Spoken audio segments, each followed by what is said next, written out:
under the same moon, we share the love. Embracing the differences like hand in glove. Spreading peace and joy, it's a beautiful sight. Together we shine in each other's light. And why do we stand in love's pure might? Watching the world share in love and light. Hearts beating as one in our peaceful flight. Colors of harmony painting the night.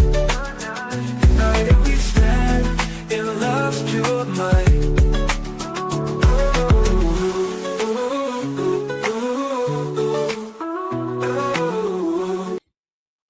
Good evening, everyone. Thank you for tuning in to Watching the World. We have quite the show for you tonight. As you know, I was in court today in a case revolving around Sean Diddy Combs. In a way, as you know, when it comes to his case, there was dealings with a male companionship company called Cowboys and Angels. So the founder of that company was in court today to deal with a case where he is being sued along with Sean Diddy Combs for some terrible claims, although we don't know exactly how this is going to crumble. We have with us tonight criminal defense attorney Calvin Johnson to help us go through the facts, the information that came out today, and try to understand what's happening with this case. And also, we're going to unpack Jasmine Crockett because Calvin has been involved with that case extensively as well, just in knowing more about the situation. Let's bring on criminal defense attorney Calvin Johnson. Calvin, welcome in. Hey man, what's going on, Mel? Nice to see you once again. We're up, we're ready to go. All right, very good. So, what's happening down there in Texas? Well, it was quite ironic. I know Jasmine Crockett, I've worked with her before. And of course, there was a situation where her security guy, who was claiming to be another person, ended up doing security for her. It seems like he actually uh, uh, turned his company into an LLC, got the LLC approved through a federal background check, and started to work with Ms. Crockett. She had actually ran into him at an event by happenstance. He was helping out, and she was calling herself giving somebody an opportunity in the community to actually work with her and work with her security detail. Well, come to find out, the person was not who he said he was. Even despite getting past the federal background checks, he wasn't who he said he was. And it came to my attention that he was somebody that I had actually represented in the past. And I did not know until they actually flashed his real name across the screen on Fox 4 News here in Dallas. Oh, wow. So, what does that look like as far as Jasmine Crockett, being that the police took the life of someone that was securing her interests? It's very unfortunate because he'd worked with her for a pretty long time. She was trying to, of course, give him an opportunity to work. She did not know anything about his criminal background. As a matter of fact, when you're a congressional person and you're going to hire a company to do that kind of work with you, you send them through a federal background check. So, and she actually did that. And I guess his LLC and his company actually came out clean. So she had no idea that this Mike King guy was actually Damon Robinson.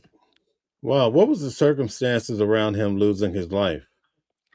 Well, I guess what started to happen is at some point, some police officer thought he looked suspicious and thought that he had ran into him on a prior occasion. And of course, I know that if an officer is working details or working off-duty jobs, actually an officer was working an off-duty job with him. And the officer was like, I've seen this guy before. And then he looked at the vehicle that the guy was driving. It ended up coming back as a federal plate. And he was like, wait a minute, this vehicle's not right. What's going on with this individual? And as he looked deeper, come to find out, Mike King was not who he said he was. He ended up being a guy named Damon Robinson. And this is the unfortunate part of the story. I did not know that he was actually working with Jasmine, because I've worked with Jasmine on several occasions, but we were actually running for a public office at the same time. I was running for another office. So I was more focused on my campaign a lot of the time when this guy was around. But if I had been in an event that she was at and I would have saw him, I would have called him out because I was representing him in a fraud case here in Dallas. Let me tell you what happened with him. I was representing him on a fraud case here in Dallas. Started working with him. Realized that he was on parole, working a fraud case for him. While he was on bond, he had gotten a job at a hotel, and then about 3 months later, started to manage that hotel. And what happened was I ended up having a client who was court appointed to me, who was about 17, 18 years old. His parents had sent him to Texas. He got arrested here in Texas and he needed to get back home, but his mother didn't pick him up like she said she was. And she needed an hotel. She needed a hotel room. So at the time I was representing Damon, I called him. I said, hey, man, could you put this kid up until I can buy him a bus ticket to send him home in a day or so? He said, sure. So I took the kid out there. Damon was running the hotel. He was sending the kid on his way. I called Damon a few months later. Hey, man, you still working at the hotel? He said, no. And so I was like, okay, well, what happened? He said, oh, I don't want to talk about it. It just went bad. And then about a month after that, we're going to court. And the prosecutors called me and said, hey, your Calvin, when your guy comes to court today, we're going to hold his bond insufficient. And I said, why? Holding your bond insufficient means that they're going to take you into custody. And they said, well, we have 2 more warrants. He did 2 more things while on bond, and we're going to arrest him today. And I said, what do you mean? He hadn't done anything. And so I talked to the young man, Damon Robinson, to say, hey, man, they're saying that you got 2 new warrants. And he was like, no, man, no, I don't. He said, I'll be down there. Well, he never showed up. Oh, man. And when he didn't show up, I actually looked at the police report, and it said that he had defrauded the Sterling Hotel out of thousands of dollars. And so most people don't understand this guy was really good at hiding his identity. He was very calm, very mild-mannered. You wouldn't know that he was a criminal. You wouldn't know that he had been to the pen before, or what we call the penitentiary before. You would never know talking to him. He was smart, articulate, very accommodating, a really nice guy, a really likable guy. But under that shell of likability was something deeper and darker, and it actually came out in this situation. The Dallas police did a background check on him specifically, and they found out who he was. And then in the midst of taking him down, allegedly he pulled a weapon, and the Dallas Police Department had to take his life. You know, a very unfortunate situation for Jasmine, very unfortunate situation for that young man, very fortunate situation for everybody involved. But Jasmine had no idea who he was, because she did what she was supposed to do, which is send him through a federal background check. She did that, or send the company that she was using through the federal background check, and they did, and they cleared out, and they were clean, and so she wouldn't have known who this individual was. How long was he working with her? Do you know? I think it had to be a year and a half to a couple of years that he had been working with her. And it's very funny because I've done several events with Jasmine, but they were smaller. But at the bigger events, I guess she would always have this guy with her. And so the couple of times that I would run into her here and there, I never saw the guy. But if I had saw the guy, I would have known. And then some people say, what kind of people is Jasmine hiring? Well, she was giving an opportunity to a guy that was in the community. He gave her the number of the company, gave her the name of the company he was working for. She sent it up to the federal investigators, which would be the people at the feds actually do a clearance for you. So if you're going to do a business with a security company, they actually go through and do a background check, and they clear that company. And they cleared that company, so she wouldn't have known who this individual was, because she felt like she took the steps to be able to figure out who he was and that he was legitimate to hire. So he'd rather take on the police instead of revealing his true identity?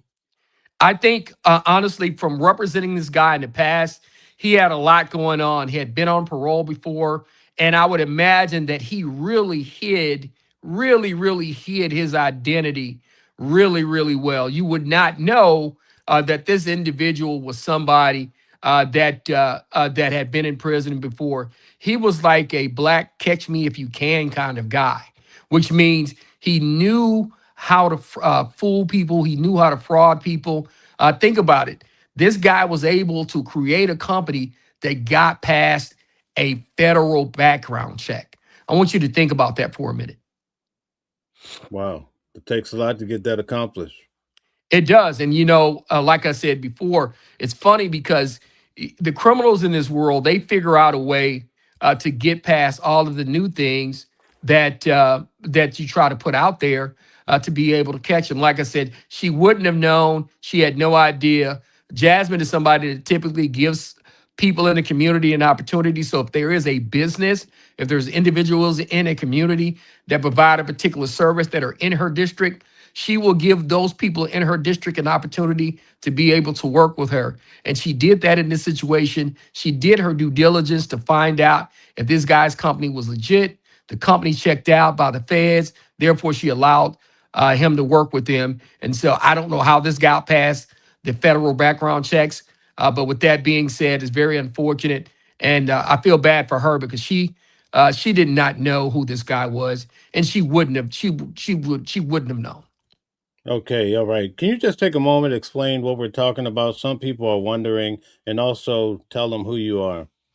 My name is Attorney Calvin D. Johnson. I'm a criminal defense attorney in Dallas, Texas. I've been practicing almost 25 years. I do state, local, and federal criminal defense. I'm also a former candidate for city council here in Dallas. I hold 2 degrees from Howard Payne University, political science and history, all a law degree from St. Mary's University School of Law. And I attended the High School for Public Service, Government and Law Magna, Dallas, Texas, where I graduated from. So I've been involved in law and politics in the Dallas area for the last 40 years. What we are talking about is the situation involving Jasmine Crockett and her security detail that was killed by the Dallas Police Department. It seemed like an individual named Mike King actually had fooled federal investigators, federal background check people, and Jasmine Crockett's people into believing that he was Mike King instead of who he actually was. And he ended up being a guy named Damon Robinson. And it's funny because I actually have a tie to Mr. Robinson because I represented Mr. Damon Robinson about 5 or 6 years ago. And it was a situation upon which he was involved in some fraud. And while he was out on bond for fraud, he committed some additional fraud. And then he did not show up at court. And it seemed like he seemed like a very, very, very nice guy. When you're representing people, you're always careful. But Damon Robinson seemed like a really nice guy. He seemed like a very smart, intelligent, and articulate guy. And you would not have known that this particular individual had ever been in prison. You would not have known that he'd ever been to jail. You just would not have known anything. He met Jasmine actually at an event. He was doing some light security work. And so she figured, well, if he's doing security work, he must be legitimate. And he actually told her about his company. She looked the company up, got the federal people to do their federal background checks, because anytime you're in Congress, you got to get your people to do your background checks. You get the feds to do a background check on the companies that you're dealing with. She did her due diligence with that. And for some reason, they did not catch who he was. He purported himself to be a guy named Mike King, as opposed to Damon Robinson, who he actually was. If I had ever saw him at one of her events, I would have known who he was, and I probably would have told her who he was, because he actually failed to show up at a court date about 5 years ago because the authorities had obtained an additional warrant for some additional fraud that he had done while he was on bond. So he wouldn't have known, she wouldn't have known that this guy wasn't who he said he was. Because actually, when you hire a company and you're in Congress, what you do is you send that company through a background check. They checked out the LLC, they checked out the security company, everything checked out, and she thought that it was okay to hire him, and he had never shown her any reason that he wasn't the person who he said he was. So I don't understand what happened here, but she actually sent his company through the federal background checks, and somehow this slipped through. Okay, Gold Digger has a good question. Can you address that? Did he have a fake social security number? Is that how he was able to get away with it? I think he did. I think he falsified a number of documents. He was buying cars I mean, think about this. This individual was obtaining vehicles, a number of cars, and and fake names, and so he was really good at committing fraud. And so he's not somebody that was able to do some quick fly by night fraud. He was really good at it, which means he probably was able to obtain social security numbers. He probably was able to obtain other people's information. And he was really good at doing what he did. And I'll tell you, it's coming from somebody who actually represented the guy about 5 or 6 years ago, you would not think talking to him that he was a criminal. He was very smooth, very likable, very smart, very attentive, just very welcoming. So, and that's what I remembered about him. So, if you could put somebody like that in a situation upon which other people don't know what his past has been, then you would not know that this individual isn't who he said he was. Okay, a lot of people are really putting the heat to Jasmine Crockett. Do you think it's fair? Can we hold her accountable for this? I think this is really tough because what happens is when you're a sitting member of Congress and you have a community that you represent, you want to go in and give people in that community opportunities. That's what she was doing. And when she met him and realized, hey, okay, y'all have this company, you're part of this company, let me do a background check on this company. And I think that this individual probably registered the company in somebody else's name or a fake name. But in any event, she did what most Congress people do, which what they do is they go in, they have the feds do a background check on them. And so when the feds did a background check on the company that he was working for, the company checked out. So if a company checks out and I'm a sitting member of Congress and I send it through a federal background check and they don't catch it, then how am I supposed to know that this individual isn't who he says he is? Right.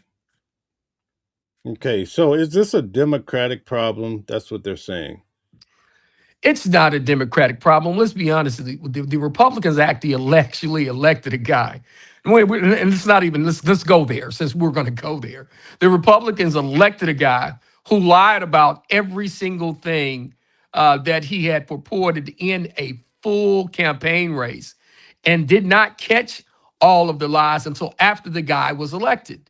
So this is a problem that does not presents itself to the Democrats. It does not just present itself to Republicans. I think it presents itself in this new world of information where people can actually go through and figure out how to beat the system. The information now, right now, to get people's information is so easy. It's so easy to be able to get people's addresses, phone numbers, social security numbers. There's been hundreds of data breaches by private and public companies and public entities. So I think we're living in a new world upon which you might have to take a lot more additional steps to determine if a person is who they say they are. People have to realize if fraud is costing companies billions of dollars a year, and that's ever changing, then people are figuring out ways to beat the system, to fake their identities. Look at AI. We got to even deal with that now. So there's a lot of new technology, a lot of new things that people can use to actually defraud people. Like I said before, coming from somebody who represented the guy, I'm just giving you something on up front to tell you, hey, this guy is not somebody that if you walked up to and had a conversation with, that you would ever question that he wasn't who he said he was. What do you say for the people that are trying to somehow tie Jasmine Crockett as being in cahoots with this fella? Man, let me break something down to you. I've worked with Miss Crockett before. I've saw the people that are around her. She tries to give opportunities to people in her community from her district, and this is just what that was. It wasn't a situation where she's trying to be in cahoots with anybody. She was just trying to give somebody an opportunity to work a company in her community, a company that was registered out of her district to be able to do some work for a federal entity. And she checked that company out and passed the federal background checks. And so with that being said, What else are you supposed to do? What else would most people do? You would probably let the guy work. What are the chances that she would, as Donald Trump says, she lost bigly, and then on top of that, within a couple weeks, all this bad press come out?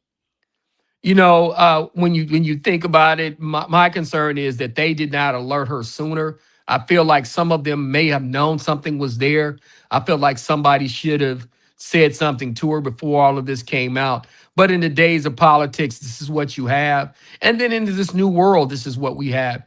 You have a lot of people that are able to purport them being one person and they're not.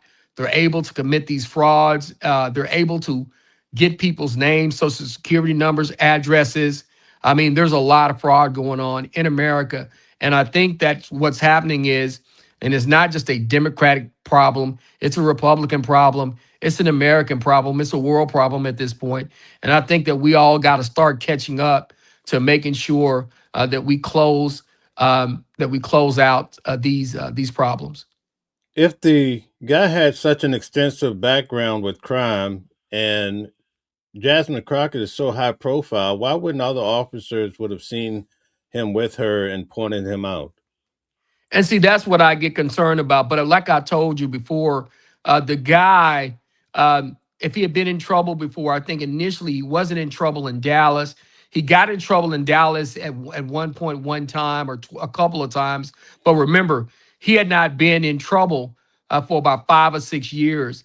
And it seemed like, and I noticed in all of his photos, he wore black cap. You got to cover your face, like you see your New York Yankees hat, right? He Yep. would wear a black cap. He would always pull it down.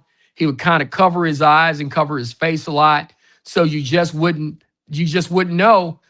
You would look at the guy. Okay, he looks like a regular guy, so you wouldn't have known who he was if you hadn't dealt with him before. I think what triggered this is maybe an officer who had once dealt with him was like, wait a minute, he looks like a guy who maybe I arrested 6 or 7 years ago.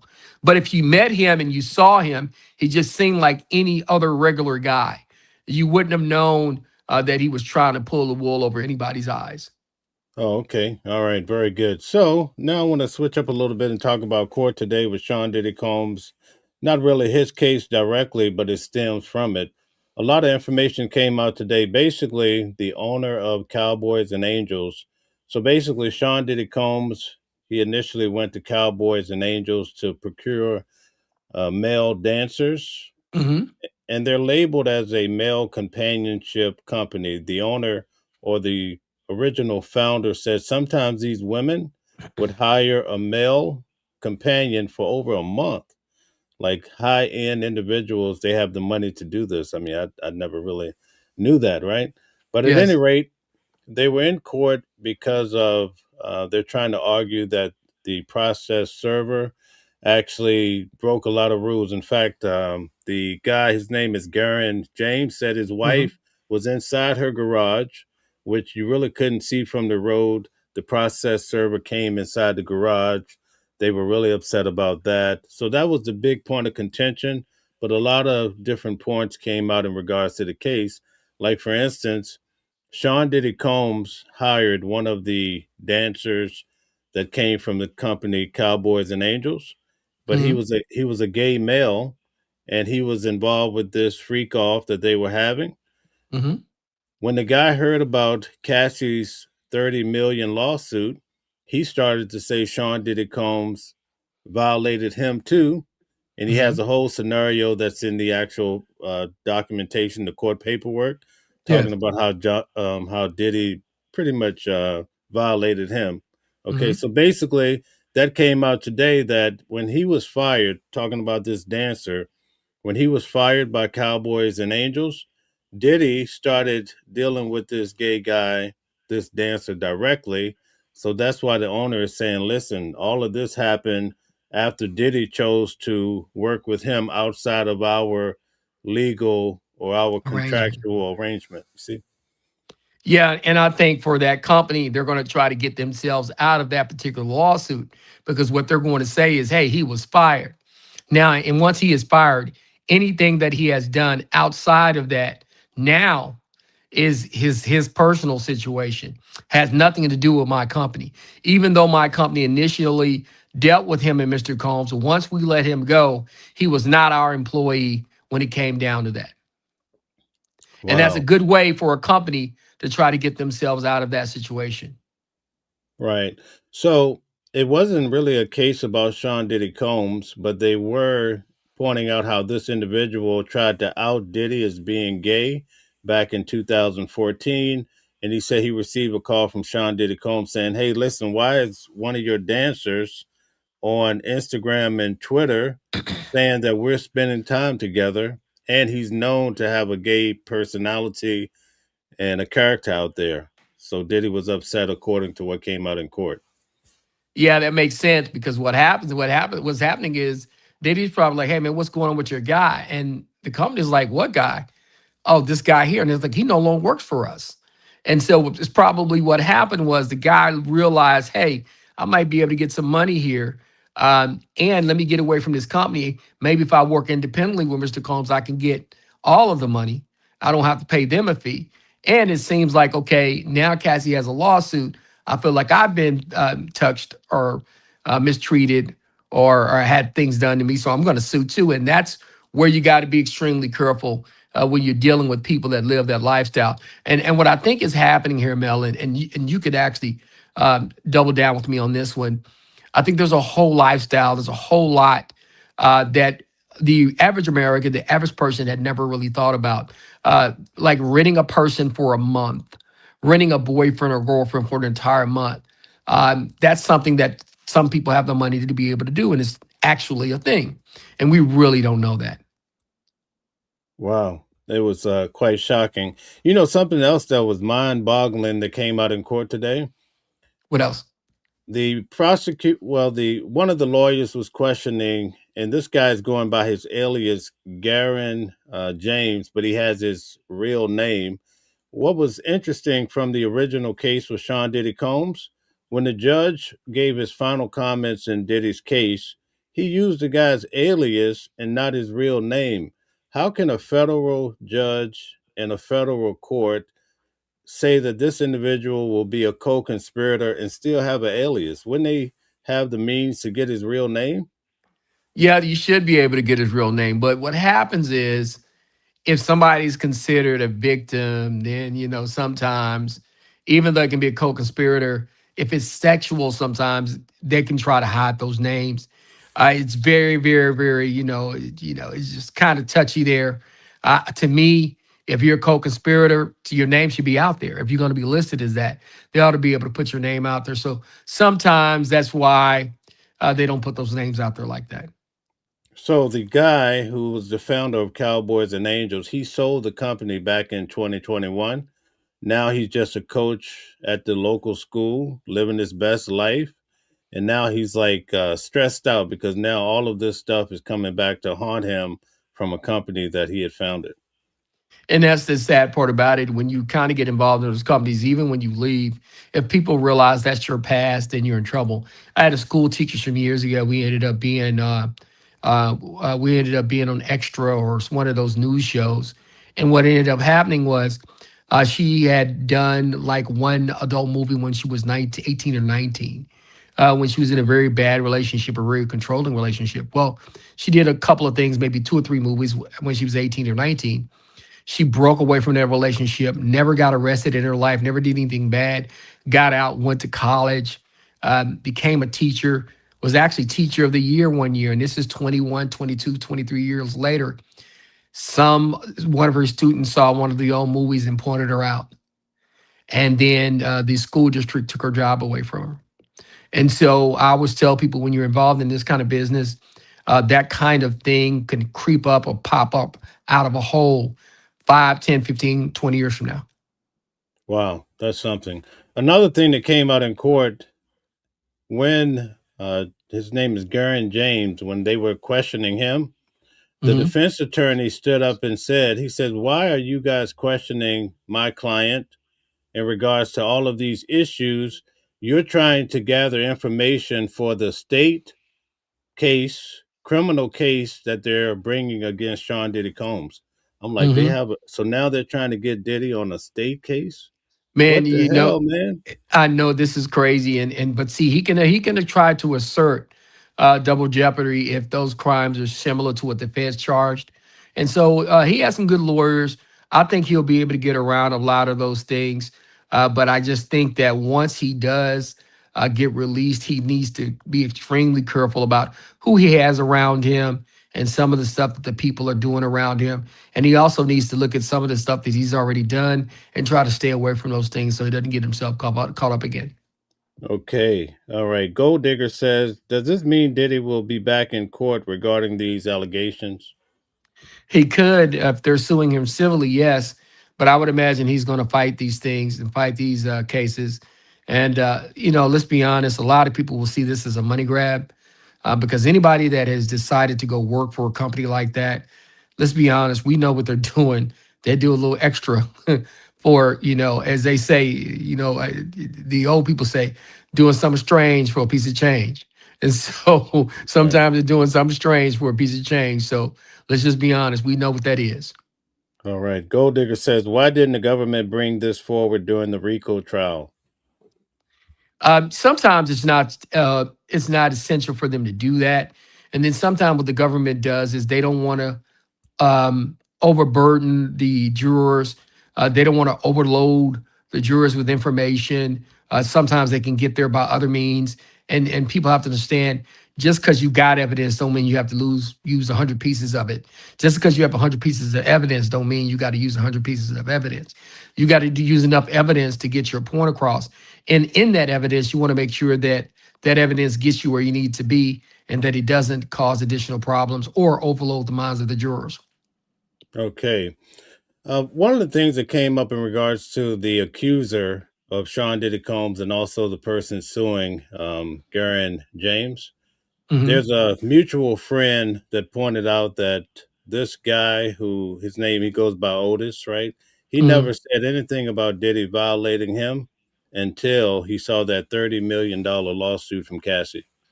And see, that's the thing. There's always a rush to sue. There's always a run to sue when something happens because people feel like they can get a paycheck. And I've said this before, and I try to be real with folks. And I've had people kind of get taken aback by me saying this. There are some situations where somebody claims that, hey, I was abused, but they're just looking at the dollar. And there's some people that because they're so well known and they have so much money, sometimes they'll pay little or nothing or pay a little bit of money to get somebody to go away because they don't want to have to spend a lot of lawyer fees or get a judgment or unfair judgment against them. So there's a number of reasons why people do what they do. And let's be honest, there's some women and some men out there that will put a lawsuit on you if they see a pot of gold at the end of the rainbow.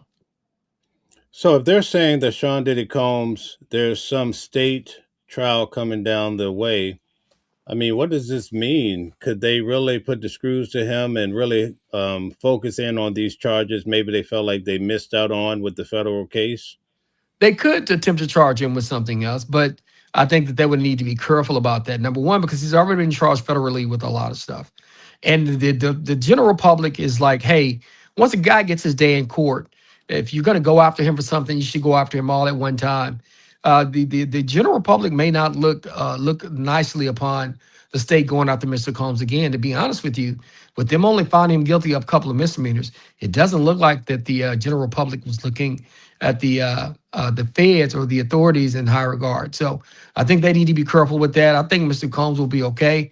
They could potentially charge him with some other things because there are probably things in this case that did not come out in court. So we would have to wait and see. But I think he's going to be okay because I think of most of the stuff that they could charge him would already be covered through him fighting the federal charge. The guy Garren James, the founder of Cowboys and Angels, when he sold the company in 2021, he did an asset sale. And they Hmm. had a stipulation in the contract that any lawsuit stemming from before 2021, that he Hmm. would be ultimately responsible for it. So that's Hmm. why now he has to fight and he's being sued by this gentleman. But again, why is the current owner of Cowboys and Angels being sued too and have to have representation if it all stems previously? Oh, typically what you want to do is you want to sue everybody that could be possibly involved. Just in case they say the guy in 2021 is not liable, but the company is. You want to make sure as a company that you don't have any liability. So you got to have somebody in court.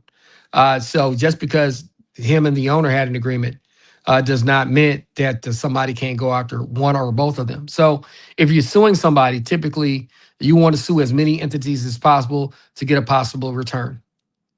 Now, with all of these typical lawsuits that are coming, the civil cases for Sean Diddy Combs, how could he weather the storm and pay out all these millions of dollars? I think you should fight him because I think if you start paying them, I think people are going to start piping up. They're going to start popping up. I mean, so what's going to happen is they're going to start popping up. And if you end up paying too many of these judgments, man, it's just going to be too much for him to pay. He probably should just fight them. Because the way I look at it is you got people involved in that kind of business. You mean to tell me somebody is renting you for companionship? You know, when you get to the house, y'all not going to play marbles. You're not going to play jacks. You know what you're going to do.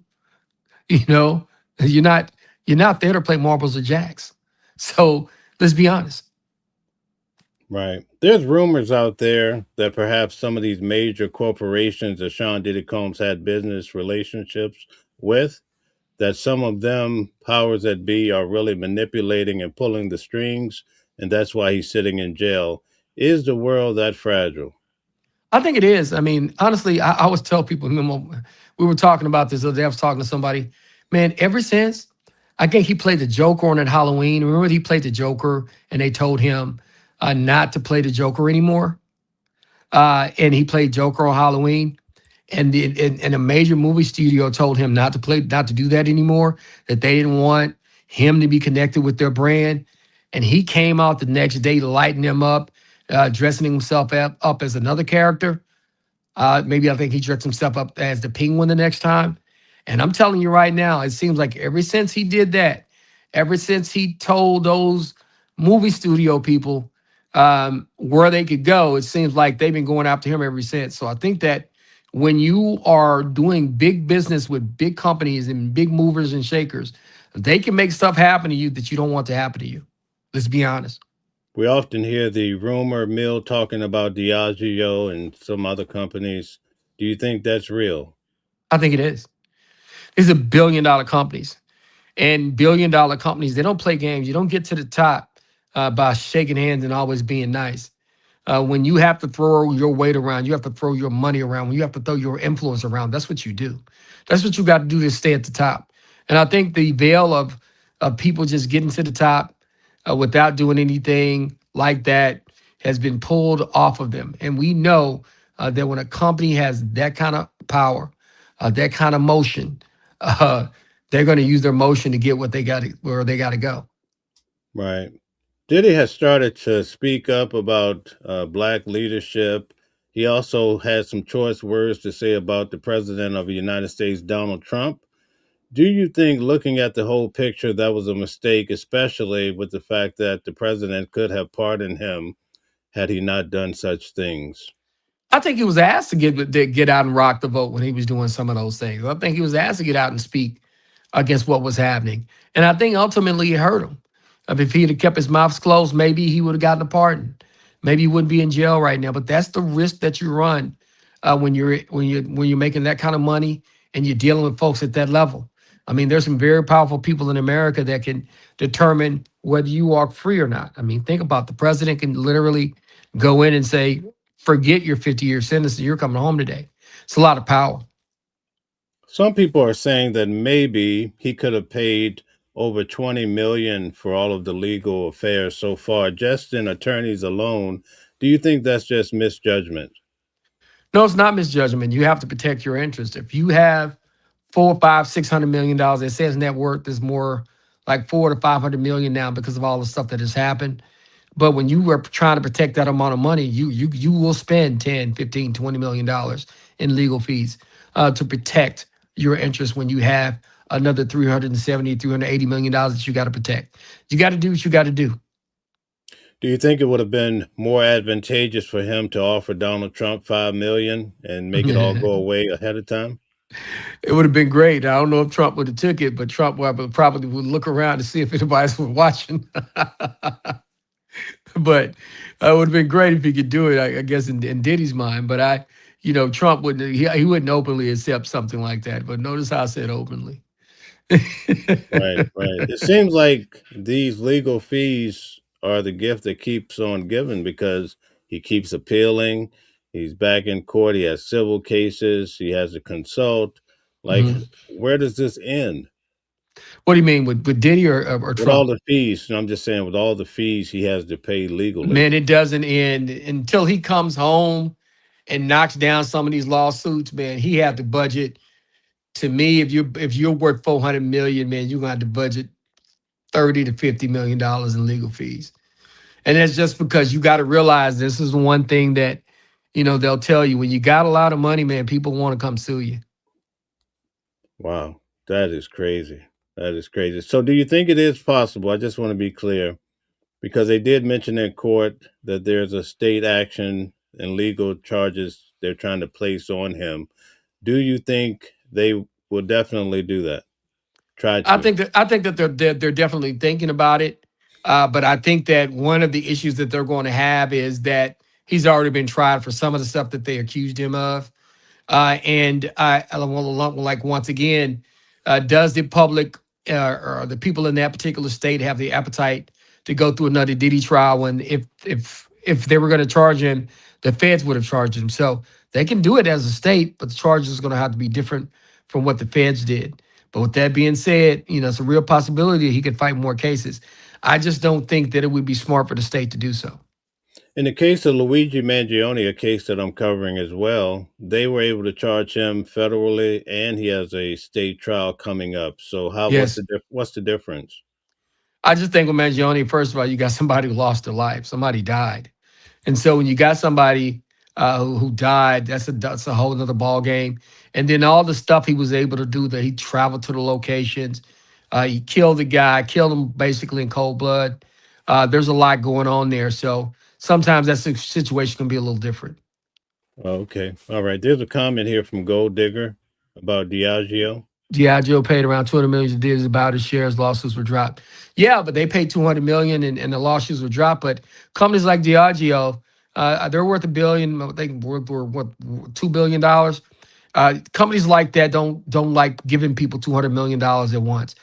They were not happy about what went on, and I would imagine that whatever information they gained about Mr. Combs, during the lawsuit, before the lawsuit started, or their history with Mr. Combs, I would guarantee you that they're going to try to use that as leverage against him in the future, or to try to punish him for number one, suing them and taking $200 million of their money. Right. I guess it's fair to say that during our lifetimes, we've seen a lot of these individuals like Sean Diddy Combs go from rags to riches Hmm. and set up whole record labels, and they have their own brand. But when you see this happen and the behavior that come along with it, do you think it prevents others from doing the same going forward? I think it does. And I think that the powers that be, the billionaires and the millionaires now, are trying to prevent people from doing what Mr. Combs did. Look at what the streaming has done. When you used to get $10 to $15 for an entire album, you're getting percentages of pennies for a stream now. And then the ability to actually have a product that you could actually sell for $10 to $15 a pop, and to sell millions of those to consumers that went every week to check out what the new releases were. That era is gone. In the music industry, it's the golden era, people call it. When CDs would come out and they would be released, the release dates would be Tuesday. They would count the sales all the way to Friday or the next following week, and then you would get your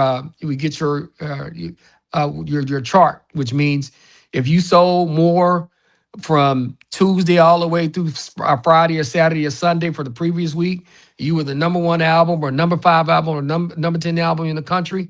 And we're talking about some of these people were coming out the gate selling 400,000, 500,000, a million. So you're thinking about on a Tuesday, somebody coming out the gate and I'm making $10 million in 1 week as a record company. Think about that. And so those golden days are over. And so the days of selling those $10 CDs and being able to get all of that revenue just like that, those days are over. So I don't really see that happening again. And what I see record companies doing, unfortunately, they're signing people to these 360 deals where they get a part of the touring and merch and the streaming. And a lot of artists are deciding, I don't want a record label. I can promote myself. I'll spend my own money. People like Slim Thug and others, they're doing their own thing, man. They're making their own money. Right. So, what do you think about going forward? Sean Diddy Combs has an appeal coming up. Do you think he will be successful in coming home? No, No? I don't think he will be. I think that people need to understand that these judges get a lot of leeway. I always tell people that these sentencing guidelines are only advisory. The judge can go under or the judge can go over. And the judge has a number of factors he could use to be able to justify his sentence. I think they're going to be able to justify the sentence by what we call prior bad acts or convictions. Now, we know Mr. Combs does not have a lot of convictions, doesn't have a lot of convictions for anything, but he does have what they would consider prior bad acts. So prior bad acts are a lot easier to get in. Some people say, "Well, I ain't been convicted of that. He didn't get charged with beating Cassie." Was still considered a prior bad act. Well, he didn't do anything to Kid Cudi. Kid Cudi didn't lose his life or nothing. Well, her setting his car on fire is considered a prior bad act. Um, uh, um, Forcing people to do things is considered a prior bad act. What they did on video to Cassie is considered a prior bad act, even though he wasn't charged with anything. People got to understand that the judges have a lot of leeway in terms of their sentencing, and I think that they're going to be able to justify the sentence they gave him. He actually came out on the low end. I think he needs to be careful because they could actually send him through sentencing again. He can end up with a lot more. So I think he needs to be smart, leave well enough alone. If he leaves well enough alone, he'll probably be home anywhere from 10 to 13 months. He'll be home. And I think that's a smart move for him. I wouldn't appeal if I were him. That's just me. All right. I think I can pull up the video now. Give me 1 second. Okay. All right. Thank you very much for everything. Let's see if we can get this going here. There is still a lot of unknowns about the double life of a con man who worked in close contact with police and politicians. The question started a week ago when Damon Robinson, a.k.a. Mike King, was shot and killed in a standoff with Dallas police. They were serving an arrest warrant on him for impersonating an officer or trying to arrest him. Since then, we've learned he made himself out to be a security professional, connecting real police officers with off-duty jobs and working local security detail for Congresswoman Jasmine Crockett. The whole time, no one seemed to know about his very long criminal history. Fox 4 Sean Rabb working all day to try to unravel some of this mystery. Sean. Yeah, the mystery of how he could get so close to a sitting member of Congress, Jasmine Crockett, to be her personal security, and the mystery of the man himself, Damon Robinson, who, you know what, manipulated many as Mike King, law enforcement and lawmakers. Insight tonight from an attorney who represented him on some criminal cases. Damon Robinson, with a criminal history, who lived a double life as Mike King, off-duty police services, it seems, duped many, and got close to Congresswoman Jasmine Crockett. And I looked up and I said, oh my God, there's Damon. Attorney Calvin D. Johnson represented Robinson on a fraud case some years ago, one of many cases of theft and fraud on Robinson's record. Johnson saw him on Fox 4 after getting a phone call from a bail bond company employee who saw Robinson, alias Mike King. What I took away from him was he was a very smooth guy, very friendly. If you met him, you would not know that he had ever been in trouble, that he had ever been to prison. He seemed to be very accommodating, very nice, very smart, very well dressed, very well-mannered, just very, very, agreeable. Somebody that you would meet and you would say, he seems like a good guy. I can trust him. That trust put Robinson in prominent positions, including his security detail work in Jasmine Crockett's district. In a statement Monday, the Congresswoman told us, our team followed all protocols by the House to contract additional security. We were approved to use this vendor, who also provided security services for additional entities in the local community and also worked closely with law enforcement agencies, including Capitol Police. Following the killing and wounding of state lawmakers in Minnesota and the Charlie Kirk assassination, Congress established a security budget for members to contract for personal security outside of Capitol Hill in their districts. Members select the person or group to provide the additional security, submitting that expenditure through the House administration system. Now, they're recommended to consult the District Security Service Center before hiring a security provider and coordinate with the House Sergeant at Arms Law Enforcement Coordinator Program. Those are recommendations, not requirements. There is a vetting process. So it does not surprise me that in this particular situation, he had started the company and actually had fooled or got past background checks to show that he could actually work with somebody like Jasmine Crockett. I know her personally. She's a great person. She gives people opportunities, but I know for a fact that she did not know that this man was Damon Robinson. She knew him only as Mike King. And there are still a lot of missing pieces, including how he was able to get inside Dallas police and perhaps other agencies and hire real officers to work contracts that he was getting in his security company. Okay, all right, very good. So Yeah, thank man. you. And you know what? That is what it is, and people have to understand. Like I was saying before, we've had a lot of people come in and comment. I mean, he literally was working with law enforcement. He had a company so that people understand this better. He literally was working with local police departments and providing outside security jobs. He was also providing outside security for other legitimate companies. And so when you see an individual that is contracting with the Dallas Police Department, and you're somebody like Jasmine Crockett, you're going to go like, well, he's working with the police department. It must be legitimate. He's actually hiring off-duty officers to even come be a part of our detail at times. So if he is hiring legitimate Dallas Police Department officers, and she knows that he has contracting with other legitimate businesses, how is she going to know? And that's what I'm saying. They basically fooled the federal government. They fooled local law enforcement. The individual was really, really good. Okay, that's the question that Gold Digger just presented to you, in fact. So he fooled, was it LE as well? He had a contract with them. Law enforcement, yeah. Yeah, and that's what I'm saying. Law enforcement, people that worked outside security jobs, right?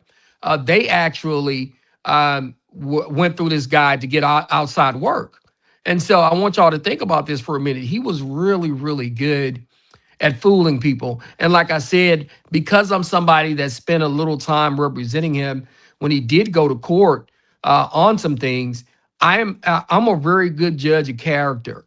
And if I had not seen and not been representing him in a case of fraud, I would have never thought that he's somebody that would go out and do something like this. No red flags went up with him. And when you think about it, think about this. It finally took more than a year actually working with law enforcement for somebody to say, wait a minute, I remember this guy. And it piqued one guy's interest, and he looked, and it spawned an investigation. But think about that. If you were able to fool local law enforcement and to fool outside companies. So it's not just that this company passed background checks for the federal government. This company passed background checks for other private entities to use his security services in their business. Is it true that he was basically taking or stealing federal vehicle plates? That's what I've heard. That he was doing that, and somebody was matching the plates with other vehicles, and I think he was putting those plates on other vehicles that he had obtained. He was very, very, very tricky. Like I said before, you would not assume that this guy would be somebody that would be deep into, fooling people, having multiple identities. He was the type of individual that you would really feel comfortable around and that you felt like you could take anywhere. Do you think he had judges and higher level people in the mix too? I don't know if he did. I don't think he did. I just think he was very good at fooling people. As you notice, he always was this kind of lurking in the background. When you're on stage with Jasmine, everybody's paying attention to her. Nobody's really looking at security. And like I said before, I saw her on television a couple of times, but I'm not really paying attention to the security guy. I'm watching what she's saying. And if I had ever been physically at an event with her and I would have saw him, I would have known who he was because I had represented him. But if I had not have represented him, I would not have known any reason to question that guy. Do you think this could affect her in the future in politics? I think it could, but I don't think it's going to affect her as much as people think it would. It would, because when you think about it, he fooled local law enforcement. His company went through a federal background check and got through. In addition to that, he also fooled other entities that he was providing security services for. I don't think that is going to affect her like that. I just think that when the feds did that background check and it checked out as solid, she did what most people would do, and let the guy work. Right. We're starting to see a lot of things happening, even with Rihanna. We get some strange Yeah. people just shooting up her house. It Yeah. seems that we have regular people just being able to touch celebrities in ways we haven't seen before. Exactly. And somebody said the federal government did a background check and he checked out as solid. So the background check doesn't include fingerprints. And this is what people got to understand, right? If I have a company and I set it up, and let's say I don't put my name down, let's say I put somebody else's name down as the owner operator, but I'm like second in command. Well, what they're going to do is they're going to check my owner operator, and they're going to trust that my owner operator is going to hire everybody else in that company that is legitimate and that has went through background checks. A lot of these companies that set up, they go, hey, all of my officers have done a federal background check. They've done what they're supposed to do. And when you think about it, they're hiring off-duty officers. So if I'm setting up a company, I have another guy set it up and I'm second in command, I'm the one sending everybody to get their fingerprints done. I'm not taking my own fingerprints because I know mine are going to come up dirty. But what I'm going to do to alleviate any ideas that something is wrong, I'm going to hire off-duty officers. And officers know each other. So they're going to know, okay, this is an officer, that's an officer. And I guess maybe one of these officers realized, wait a minute, I don't know about this guy. And I've seen him somewhere before. And for some reason, it piqued an officer's interest and he looked into him and that's what he found. But think about it. If you're a private company, you're going to look at the person who incorporates the company, and you're going to look around to most of the workers in that company to actually go and provide the services. You may not be looking at somebody like Damon that's the second in command. All right. Well, man, I really do appreciate you coming on in the middle of the week like this. This is far kind of you. Yeah. Would you like Thanks, to take a moment to close us out? Yeah, man. First of all, man, great show today, Mel. We love rocking out with you. Weekly Legal Review with Calvin Johnson and Mel. And I'm going to tell you, this has been a crazy week. It's been a crazier week for me because I know Jasmine personally. I know she's not somebody that would hire somebody that would do something like that. But once again, this individual checked out. He seemed like he was legitimate. And like I said before, when you're dealing with people that are criminals, sometimes you just don't know. They're really good at doing what they're doing. And I think this is a wake-up call for all of us. When you're dealing with somebody in business, you need to check as much as possible about their past, and you need to make sure you triple, quadruple, quintuple check to make sure that they are who they say they are. Because in this day and age, there's a lot of information out there. There's a lot of ways to get past and fool people. And think about it. They fool local law enforcement and the federal government in this particular situation. It could have happened to anybody. But once again, Mel, I appreciate you having me on. Everybody, we do a show called the Weekly Legal Review at 6 p.m. every Sunday night, Texas time, 7 p.m. New York time. Tune in to us every week. We want to be your source for local, state, and nationwide legal reviews of cases that are going on, politics and government in America. Continue to rock out with us. We try to stay neutral. We try to hear both sides. Continue to tune in to Mel and Cal with the Weekly Legal Review. See you Sunday. Thank you. Thanks. Different voices, but the same song.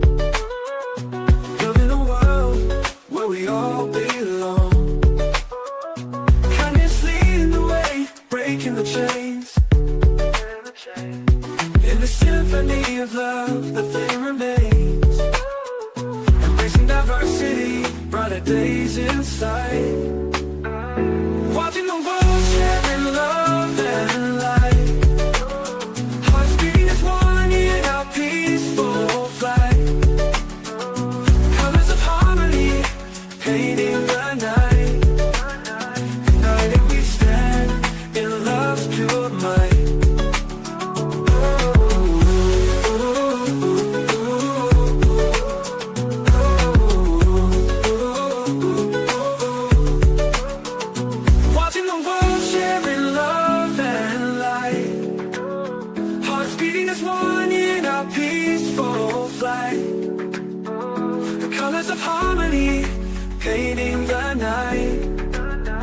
United we stand in love's pure might.